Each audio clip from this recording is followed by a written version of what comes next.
ان کو ڈھونڈنے کے لیے لوگ ادھر ادھر بھٹک رہے تھے. بہت دولت دینے کی ابن زیاد نے بات کہی ہے.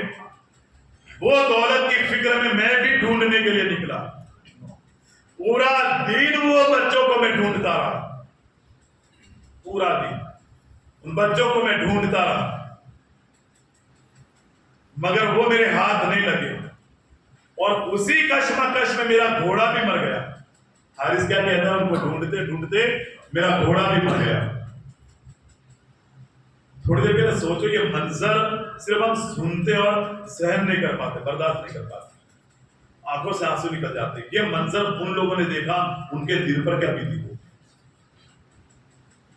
حارث کہتا میرا گھوڑا مر گیا, مجھے پیدل گھومنا پڑا سب جگہ, وہ بچے میرے ہاتھ نہیں آئے. ان کی بیوی کہتی ہے کہ تم دنیا کی دولت کے لیے آخرت کو کیوں برباد کرتے ہو؟ اور وہ جو لوگ ڈھونڈتے وہ کتنے بے وقوف ہیں. دنیا کی دولت کے لیے اہل بیت سے ایسی دشمنی, قیامت میں ان کا کیا ہوگا؟ حارث کو سمجھایا, حارث نہیں سمجھا. حارث کہتا ہے تیرے کو سمجھ میں نہیں آئے گا تو ایک کام کر, تو کھانا نکال.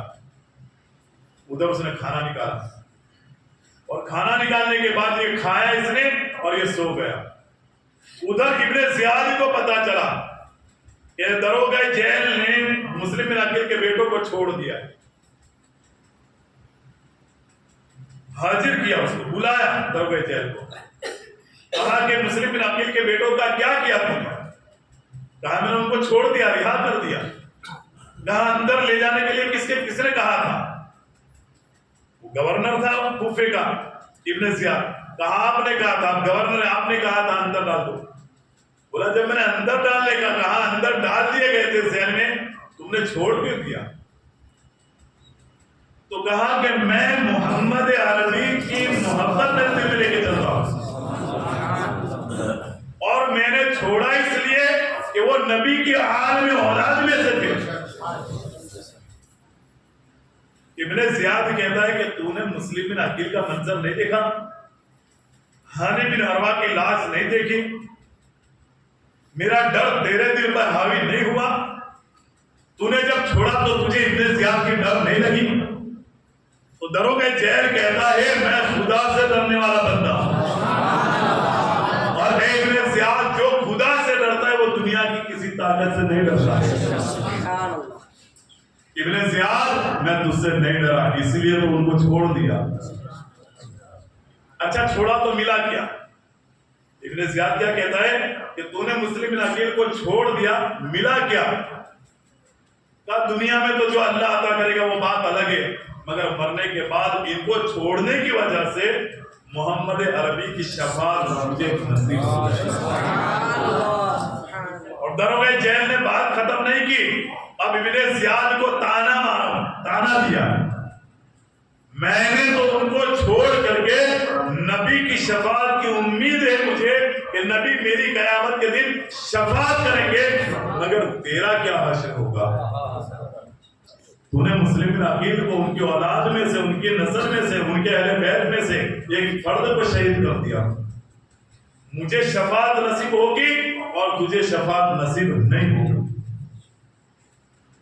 جب یہ بات سنی ابن زیاد نے جلال میں آ گئے, جلاد کو بلایا, اور جلاد کو بلانے کے بعد کہا اتنے گھوڑے مارو ان کو, اتنی چابک مارو ان کو, پھر اس کے بعد جب یہ بے ہوش ہو جائے قتل کر دینا. جلاد کو یہ کہہ کر کے ابن زیاد وہاں سے ہٹ گیا. اب جلاد کو تو گورنر کا حکم تھا, اس کو تو ماننا ہی تھا. جلاد نے ایک پہلی چابک ماری تو دروگہ جیل جو تھا, جیل کا جو دروگہ تھا, اہل بیت کا جو عاشق تھا, جب پہلی چابک ماری, چابک کا عالم معلوم بھی ہے, بہت دردناک منظر ہوتا ہے جو چابک کا معاملہ آتا ہے. جب گھوڑا مارا جاتا ہے وہ ماحول بہت دردناک ہوتا ہے, مگر اس درد کو سہن کیا اور کہا بسم اللہ الرحمن الرحیم. ہم کھانا کھاتے تو بسم اللہ بھول جاتے ہیں, وہ چابک کھا کر کے بسم اللہ پڑھتا ہے.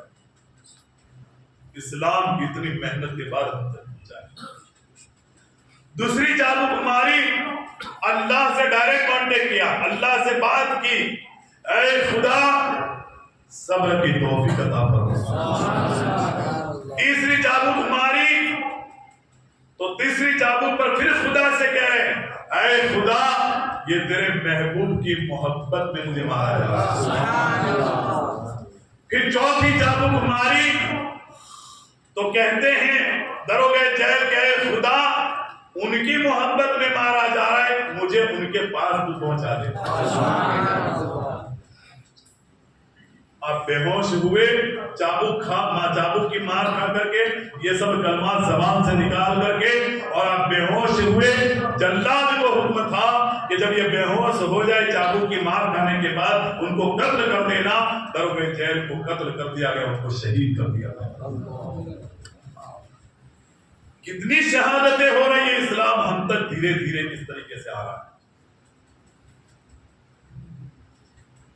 ادھر حارث کھا کر کے سو گیا، آدھی رات کو بڑے بیٹے نے، مسلم بن عقیل کے بڑے بیٹے نے خواب دیکھا، سپنا دیکھا۔ اور دیکھو اہل بیت ہو، اللہ کے ولی ہو، پرہیزگار کوئی بندہ ہو، اس کا خواب کبھی جھوٹا نہیں ہوتا۔ اور ایک حدیث تو میرے نبی فرماتے ہیں کہ جس نے خواب میں مجھے دیکھا وہ مجھے ہی اس نے دیکھا۔ میرا روپ، میری شکل و سیرت کوئی اپنا نہیں سکتا۔ جس نے مجھ کو خواب میں دیکھا اس نے مجھ کو ہی خواب میں دیکھا، میرا نبی فرماتا۔ تو بڑے نے خواب دیکھا، آنکھ کھل گئی، چھوٹے کو سینے سے لگایا، دیکھیے کہاں؟ حارث کے گھر میں، ایک کمرے میں ہے، حارث دوسرے کمرے میں ہے۔ یہ دونوں نے رونا شروع کر دیا، ہچکیاں چلنے لگی۔ بڑے بھائی سے پوچھا چھوٹے نے، بتاؤ تو صحیح تم اس وقت مجھ سے گلے مل کے کیوں روئے؟ کہا کہ میں نے ابھی خواب دیکھا، خواب میں اللہ کے رسول کو دیکھا، حضرت علی کو دیکھا، فاطمہ الزہرا کو خواب میں دیکھا۔ اللہ کے رسول نبی ہمارے والد مسلم بن عقیل سے پوچھ رہے ہیں کہ اے مسلم تم اکیلے چلے آئے، بیٹے کہاں ہیں؟ تو ابا حضور نے کہا ہے بیٹے اب قریب ہے، وقت نزدیک ہے، اب بیٹے بھی آنے والے ہیں۔ بڑا بھائی چھوٹے بھائی کو گلے مل کر کے رو رو کر کے باہوں میں باہیں ڈال کر کے روتے روتے یہ خواب بتاتے ہیں، مطلب یہ کہ اب ہم بھی کل صبح شہید ہو جائیں گے۔ بڑا بھائی، چھوٹا کہتا ہے قسم خدا کی یہ خواب میں نے بھی دیکھا ہے۔ یہ رو رہے تھے، حارث کی آنکھ کھل گئی، اور جب حارث کی آنکھ کھلی تو اپنی بیوی سے پوچھا یہ رونے کی آواز کہاں سے آ رہی؟ حارث کی بیوی نے ادھر ادھر کی باتیں بتا کر کے کہا سو جا، ہوگا کیا؟ حارث کہتا ہے نہیں، یہ شاید اپنے گھر کی آواز ہے، اپنے گھر میں کوئی رو رہا ہے۔ جہاں سے آواز آ رہی تھی حارث نے ادھر چلنا شروع کر دیا، اور جیسے ہی وہ کمرے کے پاس پہنچا یقین ہو گیا کسی کمرے میں سے آواز ہوتی۔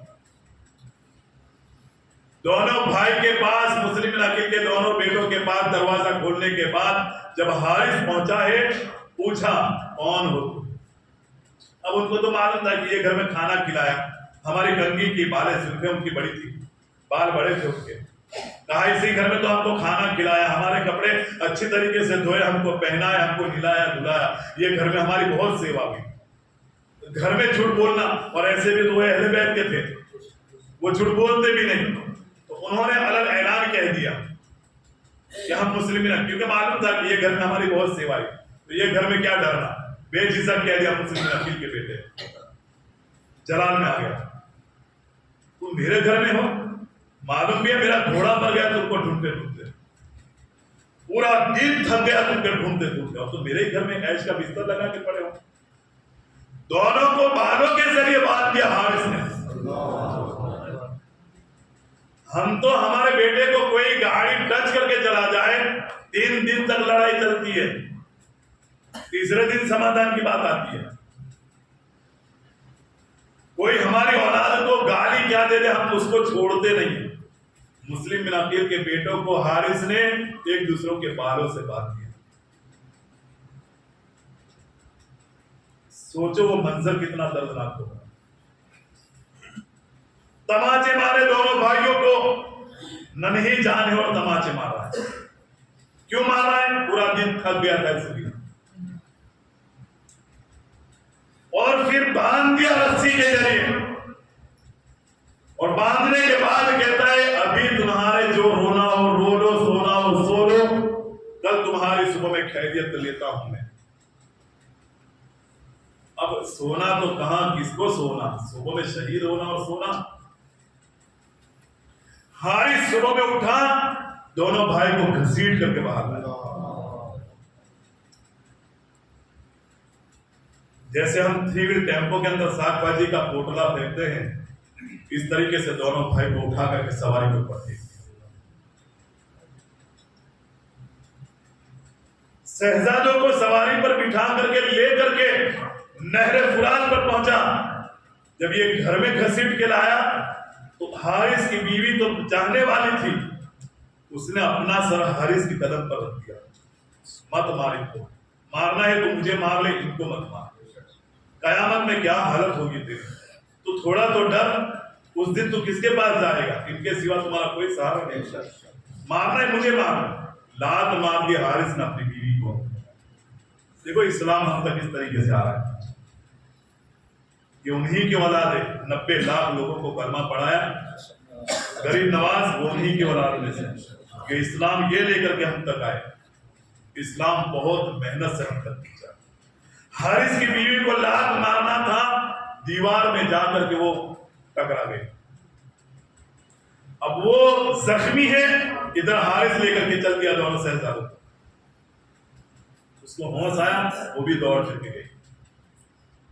حارث نے بڑے کو کھڑا کیا کہ میں اسے قتل، چھوٹے کو کھڑا کیا میں اسے قتل کر دوں، وہ بھی زہر میں بھگویا ہوا خنجر تھا اس کے پاس، حارث کے پاس، باندھ کر کے لے گیا تھا، زلفیں بھی باندھ دی تھی، کھڑا کیا نہر فرات کے قریب کہ اسے قتل کر دوں۔ بڑا کہتا ہے پہلے مجھے قتل کر، جب چھوٹا قتل ہوگا مجھ سے برداشت نہیں ہوگا، میں دیکھ نہیں پاؤں گا، اس کا تڑپنا مجھ سے دیکھا نہیں جائے گا۔ چھوٹا کہتا ہے نہیں پہلے مجھے شہید کر دو، میں بڑے کو تڑپنا نہیں دیکھتا۔ یہ باتیں ہو رہی تھی، اس نے حملہ کر دیا، دونوں بھائیوں کو شہید کر دیا۔ جو جسم ہوتا ہے نہر فرات میں پھینک دیا اسے۔ دونوں کے سر مبارک کو ہم کیا بولتے ہیں، تھیلا، دندان کا جو تھیلا ہوتا ہے، اس کے اندر اس بورے کے اندر اس نے دونوں سر رکھ دیے، اور وہ سواری پر رکھ کر کے اب ابن زیاد کے پاس آیا۔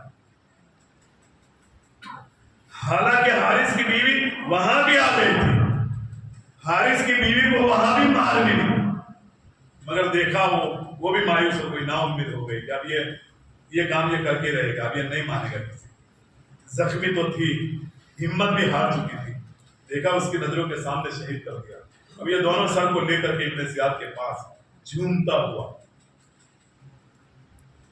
دنیا کی دولت کی لالچ میں، مجھے کیا کیا دولت میں دیا جائے گا، مجھے کیا کیا انعام ملے گا، یہ جھومتا ہوا ابن زیاد کے دربار میں پہنچا۔ ابن زیاد کے سامنے وہ تھیلا لے جا کر اس نے رکھ دیا۔ ابن زیاد کہتا ہے کیا ہے اس میں؟ کہا کہ تم نے انعام کی بات کہی تھی نا، تمہارے دشمن کے سر ہے اس کے اندر۔ ابن زیاد کو معلوم تھا کہ میں نے تو مسلم بن عقیل کو شہید کروا دیا، اب میرا دشمن کو وہاں دھیان نہیں گیا کہ 2 بیٹے تھے، وہ بات ہو رہی۔ ابن زیاد کہتا ہے میرا دشمن کون؟ تو پھر حارث نے کہا ارے وہ مسلم بن عقیل کے 2 بیٹے، ان کے سر اس کے اندر ہے۔ کہا میں نے قتل کر دیا؟ کہا ہاں میں نے ان کو قتل کر دیا۔ بے نادان، تو نے قتل کر دیا، کتنی بڑی غلطی کی، تجھے معلوم بھی ہے میں نے تو یزید کو خط میں یوں لکھا ہے کہ وہ جیل کے اندر بند ہے، اور تو نے قتل کر دیا۔ اگر یزید نے کہا، اس لیے کہ میں یزید کے حکم کے انتظار میں ہوں، جب وہ خط اس کو ملے گا وہ پڑھ کر کے کیا کہتا ہے کہ مسلم بن عقیل کو بیٹوں کو یزید کے پاس بھیجنا ہے یا ان کو قتل کرنا ہے یا چھوڑ دینا ہے، وہ پیغام تو اب آنے والا ہے۔ اگر اس نے یوں لکھ کے بھیج دیا زندہ میرے پاس بھیج دو، تم نے تو قتل کر دیا۔ میں نے یوں کہا تھا کہ جو مسلم بن عقیل کے بیٹوں کو پکڑ کر کے لائے گا، تو تو قتل کر کے لایا، پکڑ کے تو لایا نہیں تو۔ اتنی بڑی غلطی، جلاد کو بلایا، اس کا بھی کام تمام کر دو، حارث کا بھی۔ جلاد نے ایک ہی بار میں حارث کا کام تمام کر دیا۔ نہ خدا ملا نہ مثال صنم، نہ ادھر کے رہے نہ ادھر کے رہے۔ دنیا کی دولت تو ملے نہیں مگر شہزادوں کو شہید کر کے جہنم اس نے اختیار کر لی۔ اب ہوا یہ کہ مسلم بن عقیل نے تو خط لکھ دیا تھا، یہاں پر دونوں شہزادے شہید ہوئے، حارث کو بھی کچھ نہیں ملا، حارث بھی دنیا سے چلا گیا۔ بہرحال امام حسین کو تو خط مل چکا تھا، آپ یہاں سے تیاری کر رہے تھے مکے سے نکلنے کے لیے۔ بڑے بڑے جلیل القدر صحابی آئے، امام حسین کو بہت سمجھایا، امام حسین کو بہت سمجھایا۔ کوفہ کے لوگ بے وفا ہے، بھلے وہ بدر کی بات کرتے مگر وہ دشمن ہو جائیں گے۔ اور جلیل القدر صحابہ، ایسے بھی نہیں جیسے تیسے صحابہ، جلیل القدر صحابہ ان لوگوں نے سمجھائے۔ ارے مکے کے گورنر نے بھی سمجھایا، اور مکے کے گورنر کو جب پتا چلا کہ امام حسین مکے سے باہر نکل گئے اپنے ساتھیوں کو لے کر کے، تو اس نے تو ایک قافلہ بھیج دیا تھا، کچھ جوانوں کو بھیج دیا تھا کہ جاؤ حسین کو روکو، اور حسین کو روکنے میں اندر ہاتھا پائی ہو گئی تھی، مگر اس میں بھی حسین کا لشکر ان کے اوپر حاوی ہو گیا تھا۔ جو مکہ کے گورنر جو تھے وہ اہل بیت کے چاہنے والے تھے، انہوں نے حسین کو روکنے کے لیے ایک لشکر بھیجا، روکو ان کو، کوفہ والے ان کو شہید کر دیں گے، کوفہ والے بے وفا ہے، حضرت علی کے ساتھ بھی بے وفائی کی تھی۔ بہرحال یہ سب ہوا مگر نہیں، امام حسین بڑھتے چلے گئے۔ تھوڑا دور جا کر کے حضرت قیس رضی اللہ تعالیٰ عنہ کو امام حسین نے خط لکھا کوفہ والوں کے نام۔ خط میں مضمون یہ تھا، خط میں یہ لکھا تھا کہ اللہ کی حمد و ثنا کے بعد، اللہ کی تعریف کرنے کے بعد اور سلام کے بعد، اے کوفہ والوں، مسلم بن عقیل کا خط مجھے ملا، تم جو ان کے ہاتھ میں میرے نام کی بیعت کر چکے ہو اس کی خبر مجھے ملی، اللہ کا شکر ہے، تم محبت والے لوگ ہو، اور ہم اب یہاں سے نکل گئے، تم اپنی تیاریاں شروع کر دو، ہم آ رہے ہیں۔ امام حسین نے یہ خط دیا، مسلم بن عقیل شہید ہوئے، وہ ابھی تو ان کو معلوم نہیں، یہاں سے نکل گئے اور مسلم بن عقیل ہمارا انتظار کر رہے، وہاں پر اس بات کی خبر تھی، بتا دیا تھا 12,000 لوگوں نے، اے حسین تمہارے نام کی بیعت میرے ہاتھ میں کی ہے۔ مسلم بن عقیل نے یہ خبر دے دی تھی، اور آپ آ جائیے، کوفہ کے لوگ بہت اچھے ہیں۔ یہ خط ملا، ادھر سے نکل گئے، ادھر سے ان کا شکریہ ادا کرتے ہوئے حضرت قیس کو بھیجا، جاؤ یہ خط لے جا کر کے تم ہم سے پہلے کوفہ چلے جاؤ۔ ابن زیاد نے قادسیہ والے راستے پر ایک لشکر جرار کھڑا کر دیا تھا۔ ابن زیاد کو معلوم تھا کہ امام حسین نکل گئے ہوں گے، خط ملا ہوگا تو وہ کبھی نہ کبھی یہاں آئیں گے، ان کو گرفتار کرنا ہے، تو ایک لشکر تو وہاں کھڑا کر دیا تھا۔ حضرت قیس جیسے ہی قادسیہ پہنچے، گرفتار کر لیا گیا۔ پوچھا پہلے کیوں آئے، کہا میں امام حسین کا خط لے کر کے آیا۔ بولے کہ امام حسین نے بھیجا، بولا ہاں، ان کو گرفتار کر لیا، ابن زیاد کے پاس گورنر ہاؤس میں بھیج دیا۔ ابن زیاد نے خط دیکھا، پڑھا، اور پھر ابن زیاد نے حضرت قیس رضی اللہ تعالیٰ عنہ کو کہا تم گورنر ہاؤس کی چھت کے اوپر چلے جاؤ، اور کچھ 2 آدمی کو ساتھ میں بھیجا۔ حضرت قیس کو اوپر کیوں بھیجا؟ ایسا کہنے کے لیے بھیجا کہ تم ابن زیاد یعنی تم میری تعریف کرو اوپر جا کر کے۔ ابن زیاد بہت اچھا ہے، ابن زیاد دلیر ہے، ابن زیاد سخی ہے، ابن زیاد جیسا کوئی انسان نہیں، ایسی سب باتیں اوپر جا کر کے بولو۔ کوفہ والوں کو جمع کیا، حضرت قیس کو اوپر بھیجا، مگر کہتے ہیں نا، کہا تھا نا درویش جیل نے کہ جو خدا سے ڈرتا ہے وہ کسی سے نہیں ڈرتا، تو حضرت قیس نے بھی ایسا ہی کیا، چھت پر چلے تو گئے، ابن زیاد کو معلوم نہیں تھا یہ اوپر جا کے کیا بولیں گے۔ آپ اوپر گئے، اللہ کی حمد و ثنا بیان کی، اور اللہ کی حمد و ثنا کے بعد کہا میں نے روئے زمین پر پوری دنیا میں علی جیسا بہترین انسان کی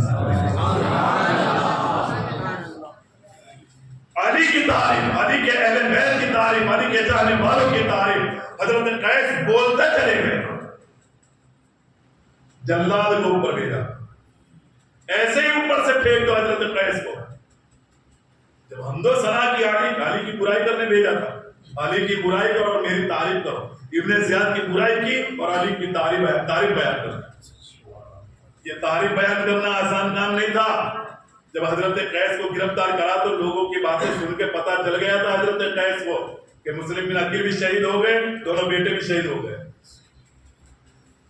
مطلب کوفہ کا ماحول کیا ہے, ابن زیاد کا ارادہ کیا ہے, وہ معلوم ہو گیا تھا حضرت قیس کو. معلوم ہونے کے بعد چھت پہ جا کر کے اس کی برائی کرنا یہ کام آسان نہیں تھا. جب ان کو شہید کر دیا تو میں کیا ہوں, وہ تو اہل بیت میں سے تھے نا. حضرت قیس تو چاہنے والے تھے امام حسین کے, جانثار تھے, اور وہ تو اہل بیت. جب اہل بیت کو شہید کر دیا تو میری کیا ہوگا. مگر نہیں, آپ ڈرے نہیں. چھت پہ جانے کے بعد علی, اہل بیت, اللہ کے رسول, یہ سب کی تعریف بیان کی اور ابن زیاد کی برائی بیان کی. جلاد کو بھیجا, اوپر سے پھینک حضرت قیس کو. آپ کو دھکا دے دیا گیا, آپ آئے زمین پر, ہڈیاں چکنا چور ہو گئی, آپ شہید ہو گئے. امام حسین کا قافلہ ادھر کوفے کی طرف چل ہی رہا ہے. ایک مقام پر آپ نے کچھ لوگوں کو تمبو باندھے ہوئے دیکھا. تو اس میں تقریباً زہیر رضی اللہ تعالیٰ عنہ تھے. اس کنبے کے اندر حضرت زہیر رضی اللہ تعالیٰ جو حج کر کے واپس کوفہ جا رہے تھے. تو انہوں نے وہاں تمبو باندھا. وہ تھے, ان کی بیوی تھی, ان کے دوست وغیرہ تھے, وہ لوگ وہاں پر تھے. امام حسین سامنے خیمے میں ہیں, یہ ادھر ہے, دونوں سامنا سامنے تمبو باندھے ہوئے ہیں. امام حسین کو پتا چلا کہ اس میں زہیر بھی ہے, تو زہیر کو بلایا امام حسین نے, مگر اس نے کوئی دھیان نہیں دیا. ان کی بیوی کو معلوم تھا کہ حسین کون ہے. انہوں نے کہا اپنے شوہر سے, ان کی بیوی نے, زہیر بن کین رضی اللہ تعالیٰ عنہ کی بیوی نے زہیر کو, اپنے شوہر کو کہا یہ کیا بات ہے, امام حسین بلایا تم انکار کر دیتے ہو, ان کی بات تم دھیان میں نہیں لیتے ہو. جب ان کی بیوی نے کہا تو اٹھ کر کے چلے گیا. بہت ساری جنگ میں حضرت زہیر نے جنگ لڑی ہے اسلام کی طرف سے. وہ جنگ کا یہاں تذکرہ کر حضرت امام حسین کے پاس گئے, کیا معلوم امام حسین نے کیا بولا, مگر واپس آئے تو کیا کہتے, ایک تو جانا نہیں تھا, حضرت زہیر کو جانا نہیں تھا, اور جب گئے اور واپس آئے تو کیا کہتے معلوم ہے, جس کو سامان جو بھی چاہیے لے لو, جس کو جہاں جانا ہو. اپنی بیوی کو بھی طلاق دے دی, اپنی بیوی کو طلاق بھی دے دی. اور دوست وغیرہ تھے جو آپ کے جاننے والے تھے, ان کے کہا تمہارے جہاں جانا ہو جاؤ, میں حسین کے پاس جا رہا ہوں, اب میری اور تمہاری ملاقات بھی نہیں ہوگی. حضرت زہیر کیا فرماتے ہیں کہ تمہاری اور میری ملاقات بھی. دیکھو اللہ کتنی طاقت اور علم دے دیتا ہے. خالی ایک ملاقات حسین کی کیا ہوئی, یقین ہو گیا کہ میں واپس ان سے ملنے والا نہیں, میں بھی شہید ہونے والا ہوں. یقین کے ساتھ کہا اب میری اور تمہاری ملاقات نہیں ہونے والی. حضرت زہیر بن کین رضی اللہ عنہ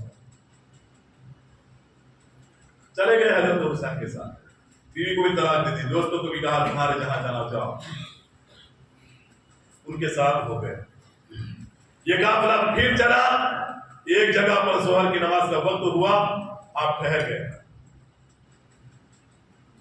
اس ظہر کی نماز سے پہلے کوفہ سے انسان جو آنا تھا, اس نے کہا کوفہ کی حالت, امام حسین نے پوچھے کہ کوفہ والوں کی کیا حالت ہے.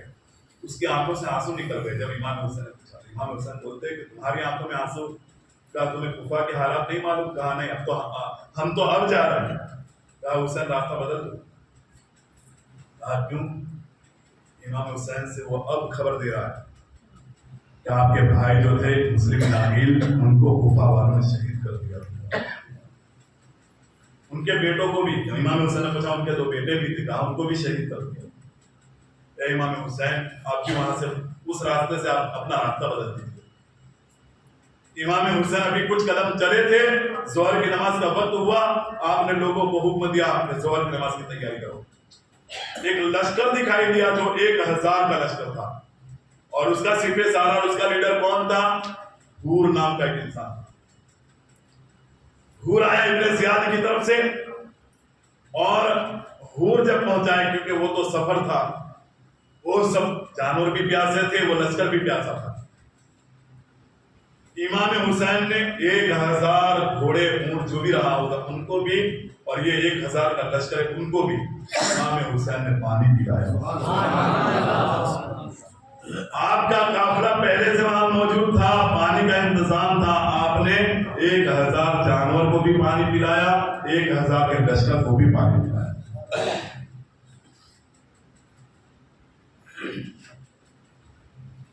حور کہتے ہیں اے حسین، مجھے ابن زیاد نے تمہاری گرفتاری کے لیے بھیجا ہے۔ حضرت حسین فرماتے ہیں بات میں کریں گے، ابھی نماز کا وقت ہے۔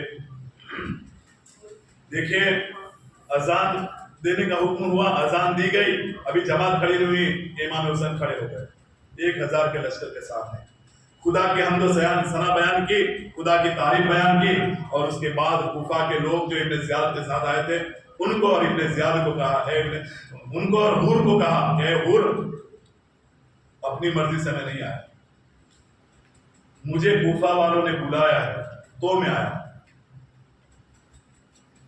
حضرت حور نے اس وقت یہ کہا کہ حسین ابھی نماز کا وقت ہے اور اس کے معاملے میں ہم بعد میں بحث کرتے ہیں۔ کسی نے کوئی جواب نہیں دیا، حور بھی خاموش رہے۔ کیوں خاموش کیوں تھے؟ پانی پیا تھا حسین کے ہاتھ کا۔ امام حسین نے حور سے پوچھا کہ تم میرے ساتھ نماز پڑھو گے، تم اور تمہارا لشکر کہ الگ سے جمع کرو گے؟ تو حور کہتے ہیں کہ حسین ہم آپ کے پیچھے نماز پڑھتے ہیں، آپ نماز پڑھائیں۔ 1000 کا لشکر امام حسین کے پیچھے، آپ نے ظہر کی نماز پڑھی۔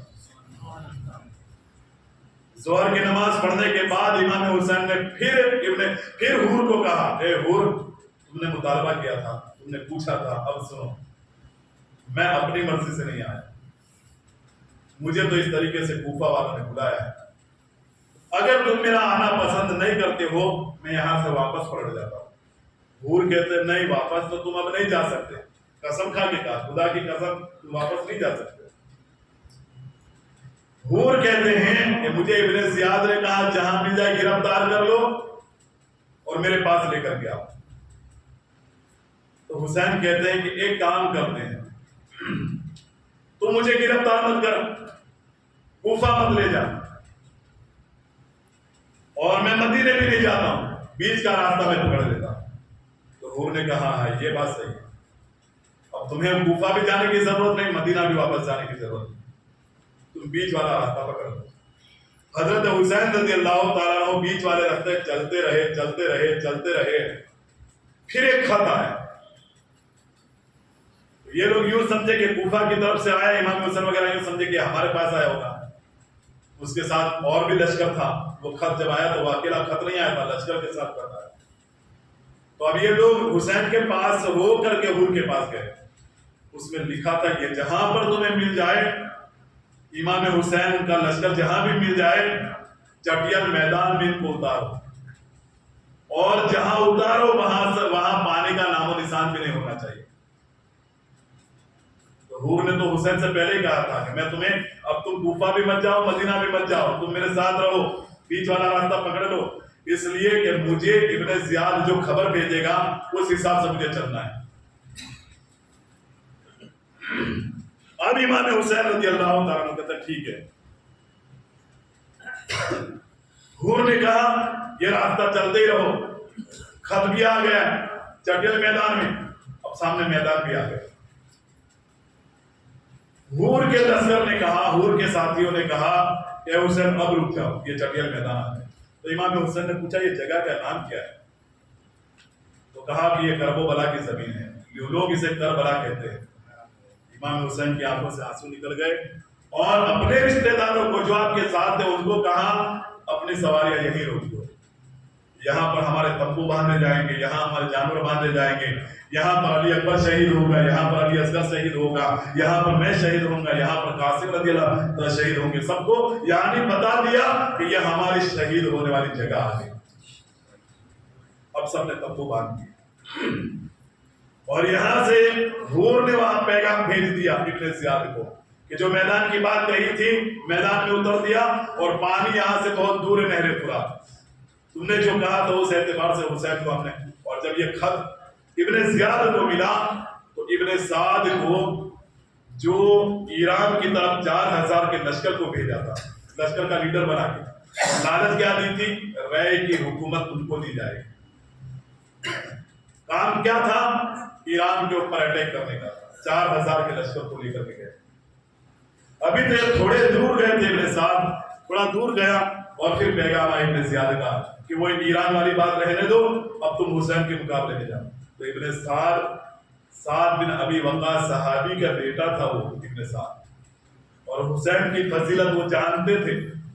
ابن سعد حسین کی فضیلت جانتا تھا، تو اس نے ابن زیاد سے ڈائریکٹ کہا، اے ابن زیاد یہ کام مجھے مت دے، کہاں حسین کہاں میں، اور میں ان سے مقابلہ کروں۔ تو پھر ابن زیاد نے کہا کہ تجھے جو رے کی حکومت ملنے والی تھی بس اسے چھوڑ دے، اب وہ رے کی حکومت تجھے نہیں ملے گی۔ کہا ایک دن کا موقع دے، میں سوچ لوں۔ دنیا کی دولت کی لالچ کا بھوکا دوسرے دن اٹھا، اور اٹھنے کے بعد وہ ابن زیاد سے کہتا ہے مجھے بیت دے کر بلانا ہے۔ 4000 کا لشکر لے کر کے ابن سعد کربلا کی سرزمین پر حسین سے مقابلہ کرنے کے لیے۔ دنیا کی دولت اچھوں کو ادھر سے ادھر کر دے۔ ابن سعد آیا، 500 لشکر کے 500 آدمیوں کو، 500 مجاہدوں کو نہر فرات کے پاس کھڑا کر دیا۔ ایک بوند پانی کا حسین کے پاس نہیں جانا چاہیے، بس ایک بوند پانی۔ اب رہتے رہتے 22,000 کا لشکر، گنتی کے 82 لوگ تھے یہاں، اس میں بچے بھی تھے، عورتیں بھی امام حسین کے ساتھ تھی، بچے بھی تھے، اور یہ جنگ کے لیے تو آئے بھی نہیں تھے، یہ جنگ کے لیے نہیں آئے، جنگ کا جو سامان ہونا چاہیے وہ بھی نہیں تھا ان کے پاس۔ لشکر کتنا بڑا؟ 4000، اس کے پہلے حور 1000، اور اس کے بعد 22,000، ٹوٹل 22,000 کا لشکر ہو گیا۔ ان لوگوں کے سامنے 22,000 کا لشکر، پوری دنیا کے مسلمانوں کے لیے پیغام ہے کہ اہل بیت کے خون میں اللہ نے وہ طاقت رکھی تھی کہ ابن زیاد کو معلوم تھا کہ یہ 22,000 کا لشکر بھی ان کے سامنے کوئی اوقات نہیں رکھتا ہے۔ 22,000 کا لشکر بھیجنے کے بعد بھی یقین نہیں تھا، تب تو پانی بند کیا، اور ابن سعد نے جنگ کے دوران کہا تھا عباس رضی اللہ عنہ پانی لے کر کے جا رہے، ارے یہ مسکیجا دور کی بات، ایک بوند پانی چلا گیا 22,000 کے لشکر کو وہ مٹا دیا۔ ان کی طاقت کا کیا حال، اتنا بڑا لشکر 22,000 کا۔ ابن سعد نے پوچھا تھا حسین کیوں، کہاں، کیسے یہاں آ گیا؟ تو امام حسین کہتے ہیں ابن سعد میں اپنی مرضی سے نہیں آیا۔ حور کہنے لگے یار یہ بات آپ کب سے راستے میں بھی بتا رہے، یہاں بتا۔ امام حسین فرماتے وہ لاؤ، وہ ایک تھیلا ہے وہ لاؤ۔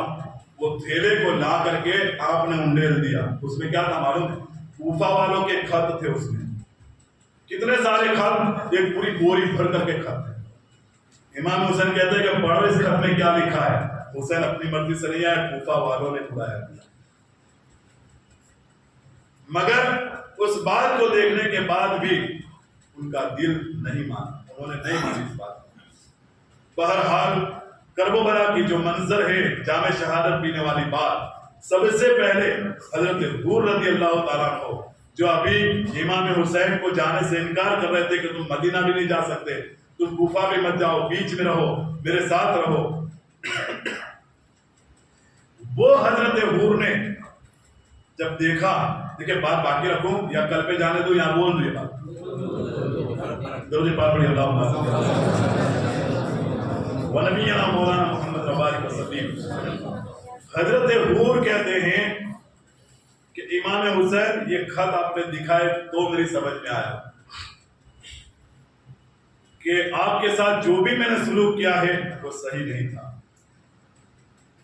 آپ کو وہ بہت غم ستانے لگا، میں نے یہ کیا کیا حسین کے ساتھ۔ حسین مدینہ واپس جانا چاہتے تھے، میں نے ان کو جانے نہیں دیا، اور یہ تو حق پر تھے، ان کو تو خط لکھ کر کے بلایا۔ حضرت حور کو بہت غم لاحق ہو گیا، کہ میں نے کیا کیا، اس منزل پر لا کر کے کھڑا کر کے 22,000 کا لشکر حضرت امام حسین کے ساتھ۔ ابن سعد بھی نہیں مان رہا ہے۔ ابن سعد کو امام حسین نے کہا تو امام حسین کی یہ بات ابن سعد نے ابن زیاد کو خبر بھیجی کہ حسین ایسا کہتے ہیں واپس چلا جاؤں، تم کہتے ہو تمہیں میری مرضی سے نہیں آیا. تو ابن زیاد نقیر ابن سعد کو کہا میں نے تمہیں یوں کہا ہے کہ ان کو سنبھال کے رکھو، ان کے ساتھ کیا کرنا ہے تم میرے حکم کا تو انتظار کرو. اب ابن سعد انتظار کرا. یہاں حضرت حور بھی پریشان ہے کہ میں نے یہ کیا کر دیا، کتنی بڑی غلطی کر دی، ایسی موڑ پہ لا کے کھڑا کر دیا، پانی بھی بہت ہوئے، 22,000 کا لشکر، حسین کو ایسی جگہ پر لا کر رکھ دیا. بہرحال آپ کو جو پچھتاوا ہوا وہ پچھتاوے کے بعد آپ جام شہادت حسین کی طرف سے پیتے ہیں. حسین کی محبت میں آپ امام حسین کے لشکر میں آتے ہیں اور جام شہادت آپ پیتے ہیں. یہاں سے میں اپنی بات کو باقی رکھتا ہوں. انشاءاللہ تبارک و تعالیٰ اس بات کو آگے بڑھانے کی کوشش کروں گا. وما علینا الا البلاغ.